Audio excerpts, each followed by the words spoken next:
Okay, so this is hemp wool insulation from Hempcrete. Hempcrete. Correct?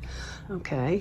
And we are standing in the first home to be built with hemp in South Carolina.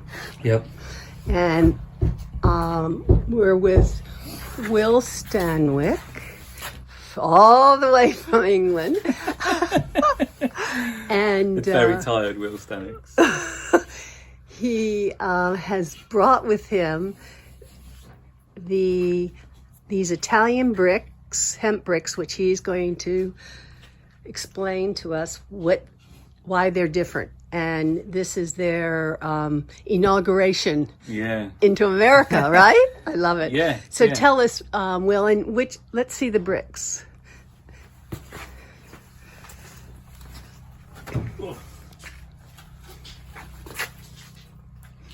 You're so cute.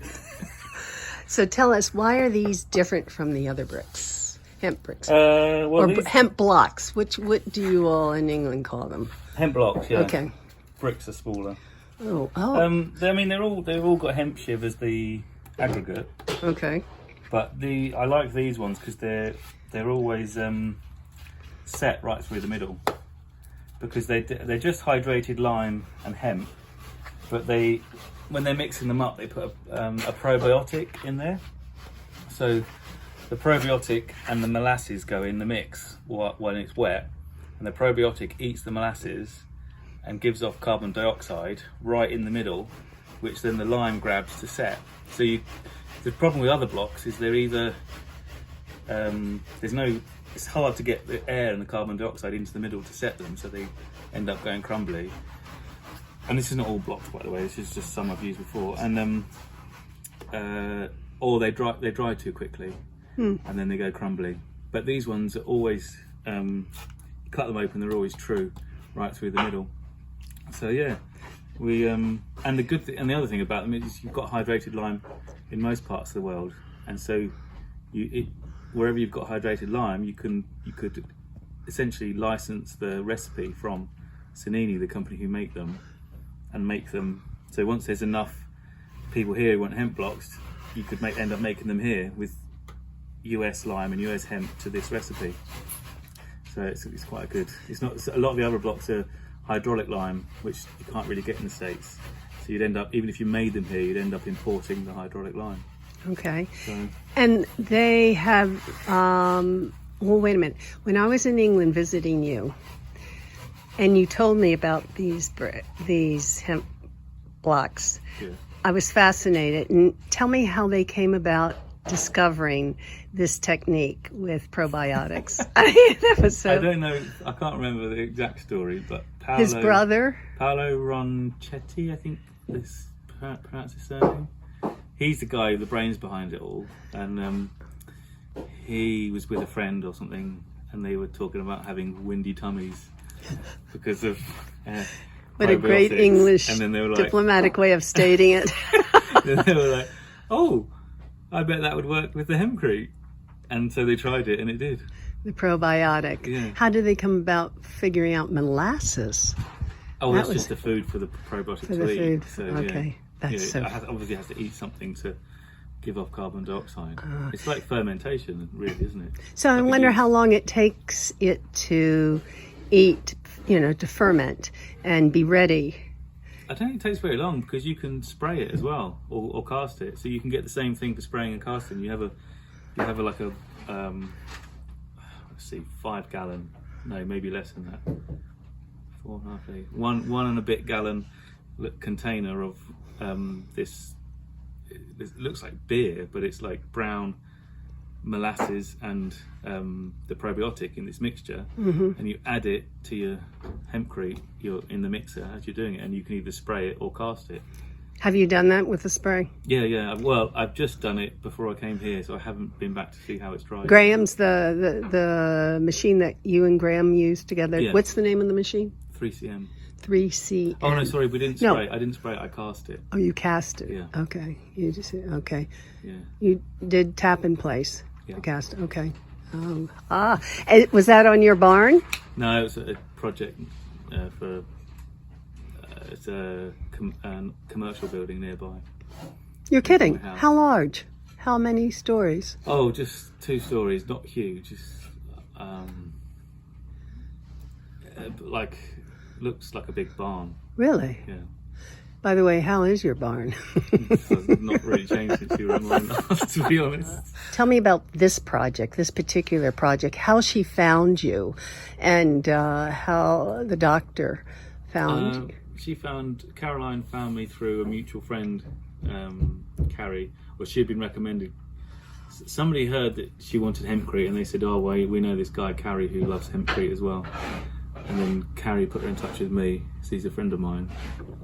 And yeah, that was it really. And then this was pre-pandemic, it was all planned, so unfortunately costs have skyrocketed since then.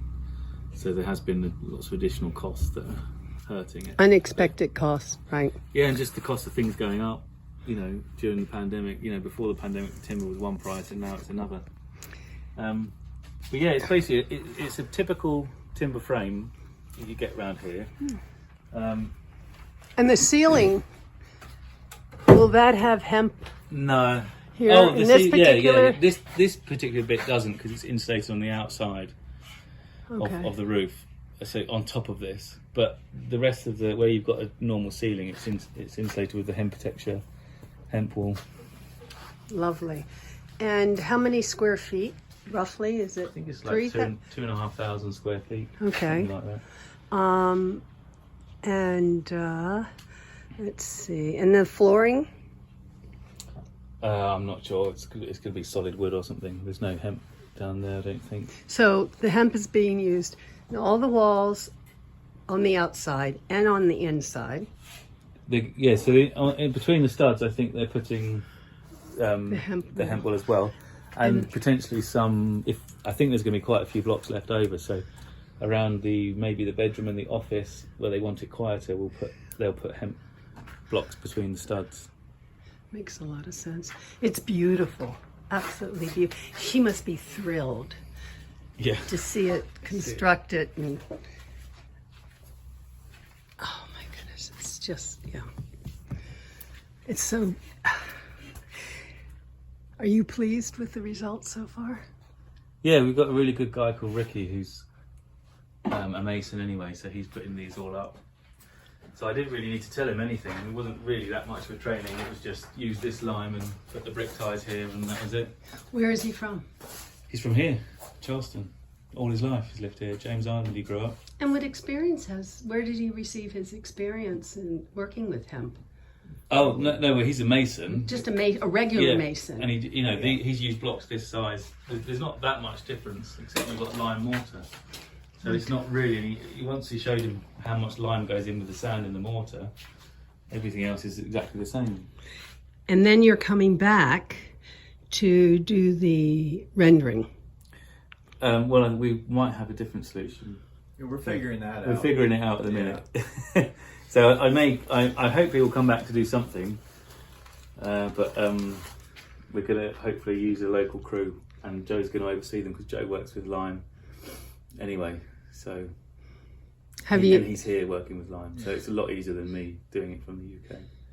So you might not be returning then, maybe and maybe not. I'll come back one day. I don't know. Let's go back and go surfing or something. Yeah. Next time, please don't bring a hurricane. However, I did love it. I met some lovely people where I'm staying. We had a martini party. Did you? We had shrimp and grits, candlelit shrimp and grits. Where at Caroline's house. Nice. Yeah, it was really cool. You didn't invite me. You stinker. Yeah. Okay, what else would you like to share? Come on, Joe, what would you like to tell the greater audience about your experience with the I'm bricks? a nerd about lime. So my business is driven on knowing what lime is. And that's kind of rare. So we do a lot with the historic buildings because that's what they were built with lime mortar, plasters, stucco. Downtown Charleston. Charleston? Charleston.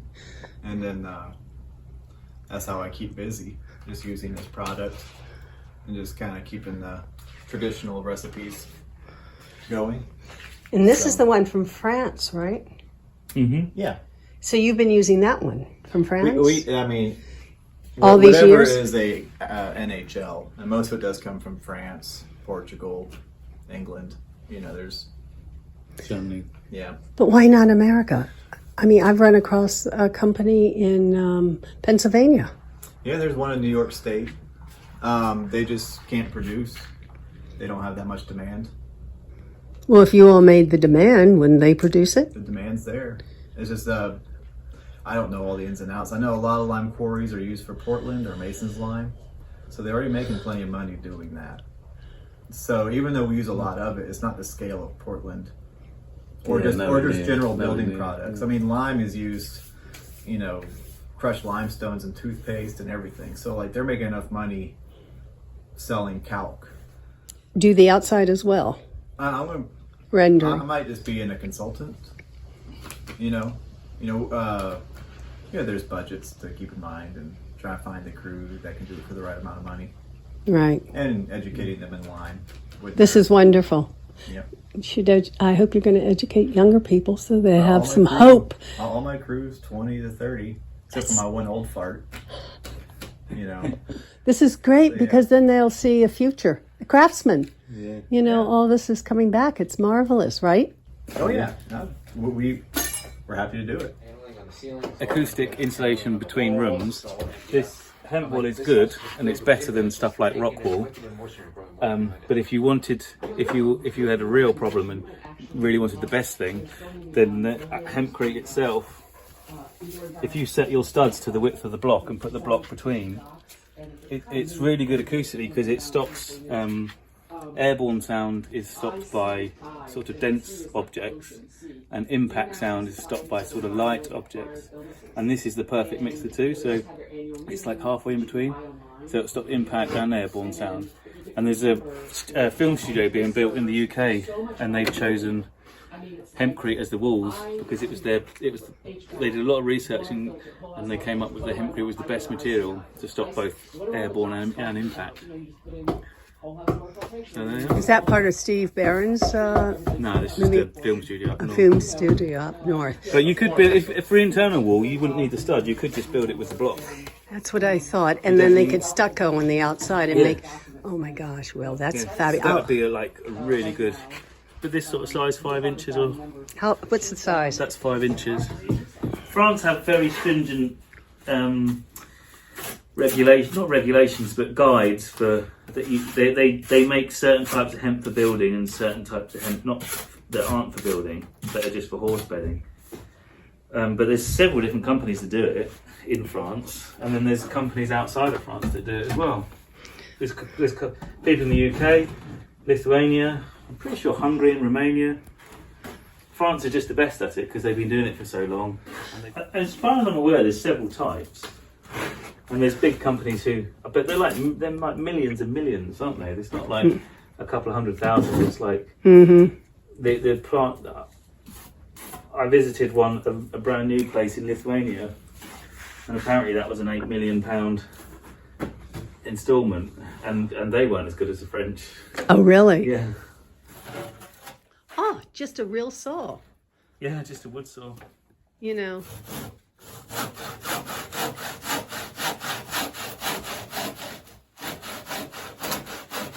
What is it that you called it? The man under?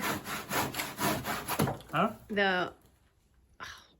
At your barn, in your barn, top man, Oh, the top dog and the bottom top dog, and the bottom The underdog, sorry. underdog. Yeah. So it's solid in the middle. Solid, isn't that great? I love Lots it. of them, you do that and it'd all just fall out. Final words, my dear? Oh, by the way, Mr. Graham said that Will is, how did he express it? What has he said? What has he said? Well, it was such a big compliment, really, about the rendering, about doing any kind of plastering, that you are the premier plasterer in all of Europe.